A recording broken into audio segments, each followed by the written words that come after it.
how to easily return items on Trendyol. So if you want to easily return items on Trendyol, then what you need to do is first you need to open the application and make sure that you've logged into your account. Now you need to go with your profile, which will be on the bottom. And in my case, I don't have an account yet, so I'll just simply go and create one. Now once you have your account, here on your profile, you'll be able to see the option of orders. You can go with all orders. So as you can see that you will have an option of my orders on the top. You need to tap on it.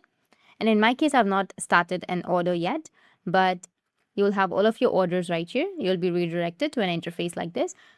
So if you have purchased the items, you'll be able to see the listed items over here. If you wish to return a specific item, you're going to simply click on that specific item and you'll be able to see 3 dots on the right side.